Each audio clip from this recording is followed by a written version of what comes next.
ಉಪನ್ಯಾಸಕರು ತಾವು ಬೋಧಿಸದ ಹಾಗೂ ತಜ್ಞತೆ ಇಲ್ಲದ ವಿಷಯಗಳ ಉತ್ತರ ಪತ್ರಿಕೆಗಳನ್ನು ಮೌಲ್ಯಮಾಪನ ಮಾಡುತ್ತಿರುವುದರಿಂದ ಪ್ರತಿಭಾವಂತ ವಿದ್ಯಾರ್ಥಿಗಳಿಗೆ ಅನ್ಯಾಯವಾಗುತ್ತಿದ್ದು, ಈ ಕುರಿತು ಸಂಬಂಧಪಟ್ಟ ಮೌಲ್ಯಮಾಪಕರ ವಿರುದ್ಧ ನ್ಯಾಯಾಲಯದಲ್ಲಿ ಮೊಕದ್ದಮೆ ಹೂಡಲಾಗುವುದು ಎಂದು ಸರ್ಕಾರಿ ಪ್ರಥಮ ದರ್ಜೆ ಕಾಲೇಜಿನ ಅತಿಥಿ ಉಪನ್ಯಾಸಕ ಶಂಕರಯ್ಯ ಎಚ್ಚರಿಕೆ ನೀಡಿದರು. ಸುದ್ದಿಗೋಷ್ಠಿಯಲ್ಲಿ ಮಾತನಾಡಿದ ಅವರು, ಸಮಯದ ಅಭಾವ ಹಾಗೂ ಬೇಜವಾಬ್ದಾರಿತನದಿಂದ ಉತ್ತರ ಪತ್ರಿಕೆಗಳ ಮೌಲ್ಯಮಾಪನದಲ್ಲಿ ಲೋಪಗಳು ನಡೆಯುತ್ತಿವೆ ಎಂದು ಆರೋಪಿಸಿದರು. 16 ಉತ್ತರ ಪತ್ರಿಕೆಗಳ ಒಂದು ಪ್ಯಾಕೆಟ್ ಅನ್ನು ಸಮರ್ಪಕವಾಗಿ ಮೌಲ್ಯಮಾಪನ ಮಾಡಲು ಕನಿಷ್ಠ 2 ರಿಂದ 3 ಗಂಟೆಗಳ ಅವಧಿ ಅಗತ್ಯವಿದ್ದರೂ ಕೆಲವರು ಇದೇ ಅವಧಿಯಲ್ಲಿ 2 ಪ್ಯಾಕೆಟ್ಗಳನ್ನು ಮೌಲ್ಯಮಾಪನ ಮಾಡುತ್ತಿದ್ದಾರೆ. ಕೆಲ ಮೌಲ್ಯಮಾಪಕರು ಉತ್ತರಗಳನ್ನು ಸಂಪೂರ್ಣವಾಗಿ ಓದದೆ ಅಂಕ ನೀಡುತ್ತಿರುವುದು ಆತಂಕಕಾರಿ ಬೆಳವಣಿಗೆ ಎಂದರು. ಮೌಲ್ಯಮಾಪನ ಕೇಂದ್ರಗಳಲ್ಲಿ ಹರಟೆ ಹೊಡೆಯುತ್ತಾ ಮೌಲ್ಯಮಾಪನ ಮಾಡುವ ಪ್ರವೃತ್ತಿ ಹೆಚ್ಚಾಗಿದ್ದು, ಇದರಿಂದ ಮೌಲ್ಯಮಾಪನದ ಗುಣಮಟ್ಟ ಕುಸಿಯುತ್ತಿದೆ. ಪ್ರತಿ 5 ಮೌಲ್ಯಮಾಪಕರಿಗೆ ನೇಮಕವಾಗುವ ಮುಖ್ಯಸ್ಥರು ಸಮರ್ಪಕ ಮೇಲ್ವಿಚಾರಣೆ ನಡೆಸದಿರುವುದು ಸಮಸ್ಯೆಗೆ ಕಾರಣವಾಗಿದೆ ಎಂದು ದೂರಿದರು.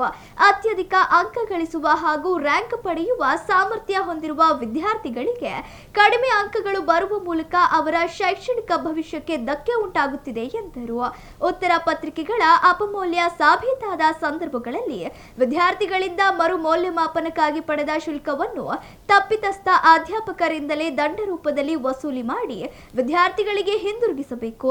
ಮರು ಮೌಲ್ಯಮಾಪನದಲ್ಲಿ ಅತಿಯಾದ ಅಂಕಗಳ ವ್ಯತ್ಯಾಸ ಕಂಡು ಬಂದರೆ ಅಂತಹ ಅಧ್ಯಾಪಕರನ್ನು ಕಪ್ಪು ಪಟ್ಟಿಗೆ ಸೇರಿಸಿ ಮೌಲ್ಯಮಾಪನ ಕಾರ್ಯದಿಂದ ಶಾಶ್ವತವಾಗಿ ನಿಷೇಧಿಸಬೇಕು ಎಂದು ಆಗ್ರಹಿಸಿದರು. ಇನ್ನು ವಿದ್ಯಾರ್ಥಿನಿ ಎಂ ತೇಜಸ್ವಿನಿ ಅವರ ಉತ್ತರ ಪತ್ರಿಕೆಯ ಅಪಮೌಲ್ಯ ಪ್ರಕರಣವನ್ನು ವಿಶ್ವವಿದ್ಯಾಲಯದ ಮಟ್ಟಕ್ಕೆ ಮಾತ್ರ ಸೀಮಿತಗೊಳಿಸದೆ ವಿದ್ಯಾರ್ಥಿನಿಯ ಭವಿಷ್ಯದ ಹಿತದೃಷ್ಟಿಯಿಂದ ನ್ಯಾಯಾಲಯದಲ್ಲಿ ಕಾನೂನು ಹೋರಾಟ ನಡೆಸಲಾಗುವುದು ಎಂದರು. ಸುದ್ದಿಗೋಷ್ಠಿಯಲ್ಲಿ ವಿದ್ಯಾರ್ಥಿನಿ ಎಂ ತೇಜಸ್ವಿನಿ ಹಾಗೂ ಚೇತನ ಇದ್ದರು. 26 ಮಾರ್ಕ್ಸ್ ಅವಾರ್ಡ್ ಆಗಿದೆ. ಅಂದರೆ 60 ಮಾರ್ಕ್ಸಿಗೆ ಪೇಪರ್, ಅದು 26 ಮಾರ್ಕ್ಸ್ ಅವಾರ್ಡ್ ಆಗಿದೆ.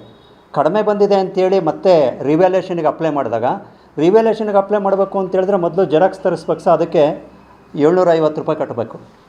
ಆಮೇಲೆ ಮತ್ತೆ ಮೌಲ್ಯಮಾಪನ ಮಾಡಬೇಕು ಅಂದರೆ 350 ರೂಪಾಯಿ ಕಟ್ಟಬೇಕು. ದೊಡ್ಡ ಅಮೌಂಟೇ ಕಟ್ಟಬೇಕಲ್ಲಿ. ರಿವ್ಯಾಲ್ಯೂಷನ್ ಹಾಕಿದಾಗ ಏನಾಗಿದೆ ಅಂತೇಳಿದರೆ ಅದರ ನೆಕ್ಸ್ಟ್ ಪೇಜ್ನಲ್ಲಿದೆ 27 ಮಾರ್ಕ್ಸ್ ಬಂದಿದೆ 60ಕ್ಕೆ 27 ಮಾರ್ಕ್ಸ್ ಬಂದಿದೆ. ಮತ್ತೆ ನ್ಯಾಯ ಸಿಕ್ಕಿಲ್ಲ ಅಂಥೇಳಿ ಚಾಲೆಂಜ್ ವ್ಯಾಲ್ಯೂಷನ್ ಹಾಕ್ಬೇಕು ಸರ್. ಚಾಲೆಂಜ್ ವ್ಯಾಲ್ಯೂಷನ್ ಹಾಕಬೇಕು ಅಂತ ಹೇಳಿದರೆ ಒಂದು ಪೇಪರ್ಗೆ 5,000 ಕಟ್ಟಬೇಕು. ಇವರು ಬಡವರು ಗೌರ್ಮೆಂಟ್ ಕಾಲೇಜಲ್ಲಿ ಓದ್ತಾ ಇರೋದು. 3,000 ಚಿಲ್ಲರಕ್ಕೆ ಒಂದು ವರ್ಷದ ಫೀಸೇ ಆಗುತ್ತೆ. ಇಲ್ಲಿ ಮೌಲ್ಯಮಾಪನಕ್ಕೆ 5,000 ಕಟ್ಟಬೇಕು. 5,000 ಕಟ್ಟಿ ಮೌಲ್ಯಮಾಪನ ಮಾಡಿಸಿದರೆ 54 ಮಾರ್ಕ್ಸ್ ಬಂದಿದೆ 60ಕ್ಕೆ. ನಿಮಗೆ ಇದ್ರದ್ದು ಆನ್ಸರ್ ಬುಕ್ಲೆಟನ್ನು ಕೂಡ ನಾನು ಜೆರಾಕ್ಸ್ ತೊಗೊಂಡು ಬಂದಿದ್ದೀನಿ. ನೀವು ಯಾರಾದ್ರೂ ಒಬ್ಬರಲ್ಲ ಸೀನಿಯರ್ ಲೆಕ್ಚರರ್ಸು, ಎಕ್ಸ್ಪೀರಿಯನ್ಸ್ಡ್ ಇರೋ ಲೆಕ್ಚರರ್ ಹತ್ರ ನೀವು ವ್ಯಾಲ್ಯೂ ಮಾಡಿಸ್ಬೋದು. ನಾನು ಈ ಸಬ್ಜೆಕ್ಟನ್ನು ವ್ಯಾಲ್ಯೂ ಮಾಡಿದರೆ ನಾನಾಗಿದ್ದರೆ 60ಕ್ಕೆ 60 ಕೊಡ್ತಿದ್ದೆ. ಅಂಥ ಕ್ವಾಲಿಟಿ ಆನ್ಸರ್ ಇದೆ. ಈ ಕ್ವಾಲಿಟಿ ಆನ್ಸರ್ 54 ಬಂದಿದೆ. ಮತ್ತೆ ಅವರೇಜ್ ಮಾಡಿ ಏನು ಮಾಡಿದರೆ 41 ಮಾರ್ಕ್ಸ್ ಅವಾರ್ಡ್ ಮಾಡಿದಾರಲ್ಲಿ. ಈ ಮಟ್ಟದ ಅನ್ಯಾಯ ಆಗ್ತಾಯಿದೆ. ಎಲ್ಲಿ? ವ್ಯಾಲ್ಯೂಷನ್ನಲ್ಲಿ.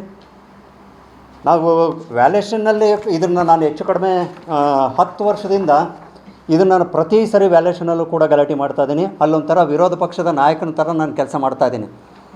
ಇವಳು ನನ್ನ ಸ್ಟೂಡೆಂಟೇ ಅಲ್ಲ. ನ್ಯಾಯಕ್ಕೋಸ್ಕರ ನಾನು ಅಲ್ಲಿ ನೇರವಾಗಿ ಮಾತಾಡ್ತಕ್ಕಂಥವ್ರು ಬೇಕು, ವಿರೋಧಿಸಕ್ಕಂಥವ್ರು ಬೇಕು, ಧ್ವನಿ ಎತ್ತಿ ಯಾವ ಮುಲಾಜಿಲ್ದೇ ಮಾತಾಡ್ತಕ್ಕಂಥವ್ರು ಬೇಕು. ಆ ಕೆಲಸ ನಾನು ಮಾಡ್ತಾಯಿದ್ದೀನಿ. ಇವರು ನ್ಯಾಯ ಕೇಳ್ಕೊಂಡು ನನ್ನ ಹತ್ರ ಬಂದರು. ಹಾಗಾಗಿ ಇದರೆಲ್ಲ ದಾಖಲೆಗಳನ್ನು ತಗೊಂಡಿದೆಯಲ್ಲ, ಮತ್ತೆ ರಿವ್ಯಾಲ್ಯೂಷನ್ಗೆ ಅಪ್ಲೈ ಮಾಡಿಸಿ 5,000 ಪೇ ಮಾಡಿ ಅಪ್ಲೈ ಮಾಡಿಸಿದಾಗ ಒಂದು ಆರ್ಡಿನೆನ್ಸೇ ಇದೆ. ಇಲ್ಲಿ ಆರ್ಡಿನೆನ್ಸ್ ಕಾಪಿ ಇದೆ. ವ್ಯಾಲ್ಯೂಯೇಷನ್ನು ಚಾಲೆಂಜ್ ವ್ಯಾಲ್ಯೂಯೇಷನ್ 5,000 ರೂಪಾಯಿ ಕೊಟ್ಟು ವ್ಯಾಲ್ಯೂಯೇಷನ್ ಮಾಡಿಸಿದ ಮೇಲೆ ಅದರಲ್ಲಿ ಏನಾದರೂ ವ್ಯತ್ಯಾಸ ಆಗಿ ಏನಾದ್ರೂ ಮಾರ್ಕ್ಸ್ ಜಾಸ್ತಿ ಬಂದರೆ 5,000 ವಾಪಸ್ ಕೊಡಬೇಕು ಅಂತ ಇದೆ. ನಾನು ಮಾರ್ಕ್ಸ್ಗೆ ರಿಕ್ವೆಸ್ಟ್ ಮಾಡ್ಕೊಂಡು ಅಮೌಂಟ್ ಕಟ್ತಾ ಇಲ್ಲ. ನನ್ನ ಮಗಳು ಬರ್ದಿರೋದಕ್ಕೆ ಮಾರ್ಕ್ಸ್ ಕೊಡಿ ಅಂತ ನಾನು ಹೋಗಿರೋದು. ಎಲ್ಲ 6 ಸೆಮಿಸ್ಟ್ರಿಯಲ್ಲೂ ಇದೇ ಪ್ರಾಬ್ಲಮ್ ಆಗ್ತಾ ಇದ್ದಾವೆ. ಅವ್ರಿಗೆ ಓದೋ ಬಗ್ಗೆ ಎಲ್ಲಿ ಇದಿರುತ್ತೆ ಸರ್? ಈ ಥರ ಆದರೆ ಈ ಸರಿ ನೋಡಿ ಇಷ್ಟು ಮಾರ್ಕ್ಸ್ ಹೆಚ್ಚು ಕಮ್ಮಿ ಆಗಿದೆ ಅವಳಿಗೆ. ಕರೆಕ್ಟ್. ಇವಳು ಒಬ್ಬಳಿಗೆ ಆಗ್ತಿರೋದಲ್ಲ, ನಾನು ಒಬ್ಬಳಿಗೆ ಅನ್ಯಾಯ ಆಗಿದೆ ಅಂತಲ್ಲ, ತುಂಬ ಮಕ್ಕಳಿಗೆ ಅನ್ಯಾಯ ಆಗಿದೆ ಇದರಲ್ಲಿ. ಅವರಿಗೆ ಕೆಲವು ಮಕ್ಕಳಿಗೆ ಇದಿರಲ್ಲ.